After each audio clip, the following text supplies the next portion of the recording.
Jo en un principi exercia en Almussafes, i el meu poble és Benifaió, i bueno, vaig començar a veure què estava passant en el meu poble.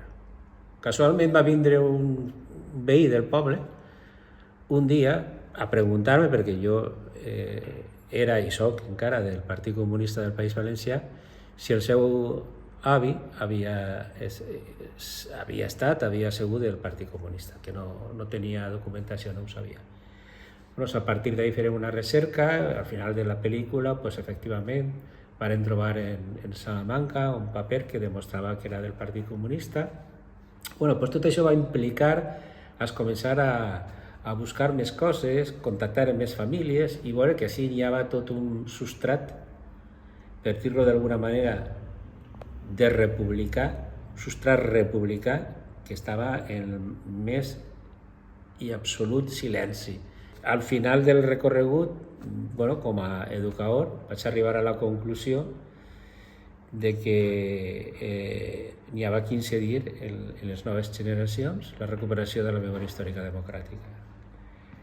Entonces, impulsarem un projecte, elaborarem i impulsarem un projecte que es diu Missions de la Memòria, que el que fem pues, és agafar a testimonis directes, tant de familiars de represaliats, com, bueno, per exemple, estàvem parlant de brigadistes internacionals, portàvem un brigadista internacional d'Alcàsser, el Josep Almudévar, o represaliats del tardofranquisme, el cas d'Àngel González, o de Tina Guillén, que sa mare havia estat en les Tretxes Roses a Madrid, en fi, tot aquest tipus de persones que han viscut, o han patit, millor dit, la repressió directament. No? I bueno, es començaré i veurem que efectivament això donava molt bon resultat. La gent connectava, la gent s'interessava i se creaven dinàmiques de tot tipus. I també puc dir que se va fer també d'una manera el més transversal possible. No només simplement és una qüestió d'història, perquè aconseguirem, per exemple, que els profes de plàstica col·laboraren, o de tecnologia, mira, anem a fer una reproducció a escala de Mauthausen. Bueno, doncs estàvem d'una manera també directa, implicant també el desenvolupament de les arts en la gent. I, evidentment, també la música. I com a colofó de tot això, se va crear la XEIM, la xarxa d'educació i memòria, on hi ha més de 50, ja pràcticament 60 instituts de tot el país, i intercanviem experiències, anem als instituts, estem ahí. Però no és ja només l'institut de no sé qui o l'institut de no sé quoi, sinó que hi ha tot un muntatge que està treballant en esta direcció. I anem fent camí d'esta manera, i a nivell local, pues, clar, ahí la qüestió municipal és fonamental. Nosaltres, efectivament, teníem un monument d'estos de l'època de Franco, que ahí estaven només els de dretes, els noms dels de dretes que van ser morts en període republicà, no per la república, com diuen, no, perdona, en el període republicà, perquè així començaren a matar en període republicà, crec que va ser el 25 o el 26 d'agost.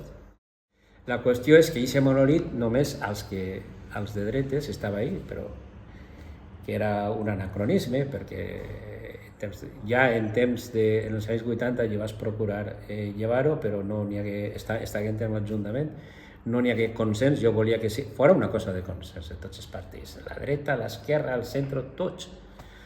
No n'hi hagué manera. I al final estava governant entonces la Unió Valenciana, el senyor Choví. Unilateralment el senyor Choví va decidir, bueno, pues vaig a fer una espècie de restyling, ¿no? una resignificación que se llama ara. I va llevar les plaques de la Falange, la gallina, no sé què, i va posar damunt de la placa dels noms, va posar en homenaje por todos los que cayeron por España, i la creu se va quedar allí. La gent diu, pues no l'ha llevat, l'ha ressignificat, bueno, però que tampoc ha sigut una cosa massa... no representava molt bé el sentir dels republicans. De fet, ha tingut que passar un munt d'anys, i escassament 3 o 4 anys, el enderrocaren.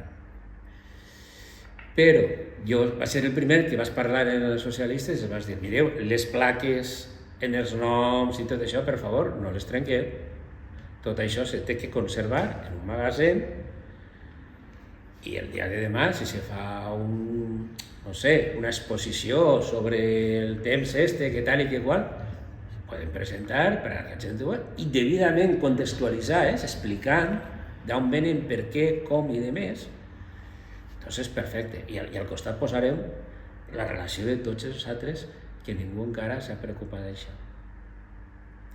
En principi en farem cas, se la guardaren en un magatzem, les netejaren i de més, però després no sé jo quin d'això, el centrar, que les agarraren i se les endugueren al cementeri i les posaren darrere d'uns nichos, d'un bitxo d'issos de nichos, i ahí està.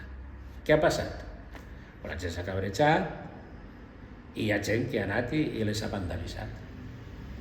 I em pareix molt greu, t'ho dic en sèrio, no? Perquè esteu d'estos... Imagina't tu els noms de tots els de dretes ahí i el primer, evidentment, José Antonio Primo de Rivera caído por Dios y por España. Tu, José Antonio, què collons tenia que veure en Benifaió? Això és el primer caigut.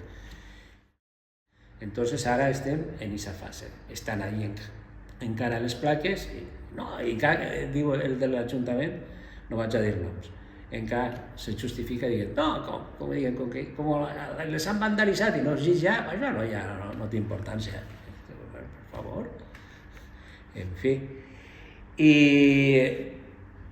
sí que hem aconseguit, per exemple, llevar les plaques de les vivendes de protecció, aquestes que n'hi ha per ahí. Ne queden un parell, però no per mala de sort, sinó mala praxis, sinó perquè no les han trobat. Jo sé que estan un poquet amagades i de més. Ara sí que és de veres que ja al final del carrer Nou no hi ha una placa, hi ha una làpida, n'hi ha un placón impressionant, no sé quantos, els símbols de la falange, el yugo i les fletxes i el no sé què, bueno, per favor, pues no l'han llevat. Però no sols així, sinó així, en Almussafes, el mateix placó, i l'altre dia una companya en el grup de WhatsApp que tenim de la coordinadora d'entitats memorialistes, Eva, posava que crec que recordar que en Torrent també n'hi ha un placó d'est. De fet, encara queda molta cosa per ahí. De fet, no fa molt, farà un parell de mesos, vas posar en contacte amb la fiscal de Memòria Històrica Democràtica del País Valencià i li vas dir, mira, què te pareix si es comencem a poble a manejar el tema perquè encara en queden cosetes per ahí, te fem un recull de tot el que n'hi ha per ahí i t'ho enviem perquè tu després facis des del punt de vista legal el que pugues. Hem aconseguit, exhumar a 2 de Benifaió en Paterna i identificar-los a Perera Carrió, que tinc ahí una cosa que te vaig ensenyar ara, i a Prats, que això és... tu ja saps el que està costant a través de l'ADN la identificació dels cossos. L'última informació que tinc jo és que on estan les fosses comuns, en el seu dia una alcaldessa del PP va construir allí damunt això, com es diu, com els nichos d'estos, nichos. Entonces això ja pràcticament, en principi, dificulta moltíssim el poder recuperar. Jo en el fons crec que afortunadament no ha sigut l'Estat el que ha intervingut, sinó que els hem obligat, de la manera que està, els hem obligat en aquest cas als familiars i a l'entorn dels familiars a organitzar-se. No, això està molt bé. No, això és fonamental. Això està molt bé. Perquè això és el que ha impulsat aquesta idea. El memorial, te dic, el memorial que hi ha en Paterna. Previsible, jo vaig a dir que he sigut jo, però te puc dir que jo soc un dels pioners que li diu a Rosa, no sols és un memorial, ahí hi ha que fer algo més, que explique lo que ha passat, com ha passat, etcétera, etcétera. Y entonces, pues vamos a hacer ahí una casita y una caseta en no sé qué, para que se puga ahí a explicar y tal. Pues vale, pero no me dices no més ahí y ya está, y m'he acabat. I sí que és de veres que a partir d'ahí se li ha pegat una volta i jo he estat diverses vegades allí en gent d'instituts i te puc dir que és un lloc que invita, que està molt ben pensat. No és un lloc de que veus allà, sí, mira, i quantos anys. No, estàs allí i te dona cosa i t'avellís sentar-se en els banquets aquell i reflexionar i veure i estar ahí tranquil·lament. Està molt ben pensat, a més, hasta el color, la forma. Bueno, jo no sóc especialista.